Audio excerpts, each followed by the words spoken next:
નમસ્કાર વડીલો, સ્નેહીજનો અને મિત્રો।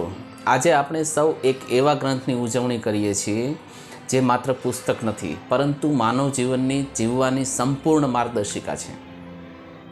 વાત શરૂ કરતાં પહેલાં ભગવાન શ્રી કૃષ્ણનું એ વચન યાદ કરીએ જે તેમણે અર્જુનને આપ્યું હતું। યદા યદા હિ ધર્મસ્ય ગ્લાનિર્ભવતિ ભારત અભ્યુત્થાનમ ધર્મસ્ય તદાત્માનમ સૃજામ્યહમ પરિત્રાણાય સાધુનામ વિનાશાય ચ દુષ્કૃતામ ધર્મ સંસ્થાન પાર્થાય સંભવામી યુગે યુગે। અર્થાત હે અર્જુન, જ્યારે જ્યારે ધર્મની હાનિ થાય છે અને અધર્મ વધે છે ત્યારે ત્યારે હું સ્વયં પ્રગટ થાઉં છું। સજ્જનોના રક્ષણ માટે, દુષ્ટોના વિનાશ માટે અને ધર્મની પુનઃસ્થાપના માટે હું યુગે યુગે જન્મ લઉં છું। આ જ વચનની યાદ અપાવતા આજના પવિત્ર દિવસે આપ સૌને ગીતા જયંતિના પવિત્ર પર્વની હાર્દિક શુભકામનાઓ। આજે મોક્ષશાસ્ત્ર ગીતાનો જન્મદિવસ છે। આ એ જ દિવસ છે જ્યારે કુરુક્ષેત્રના રણ મેદાનમાં બંને સેનાઓની વચ્ચે ભગવાન શ્રી કૃષ્ણએ અર્જુનના વિષાદથી ભરેલા હૃદયને શાશ્વત જ્ઞાનનો દીવો પ્રગટાવ્યો હતો।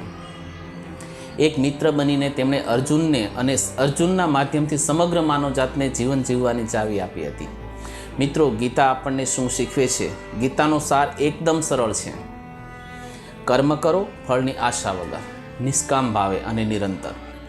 આજના સમયમાં આપણે પરિણામની ચિંતામાં કર્મ કરવાનું જ ભૂલી જઈએ છીએ, પણ ગીતા કહે છે કે દુઃખ આવે ત્યારે ધૈર્ય અને સુખ આવે ત્યારે વિવેક રાખવો એ જ જીવનની સાચી કળા છે। સ્થિતિ ગમે તે હોય, આપણું મન શાંત રહેવું જોઈએ।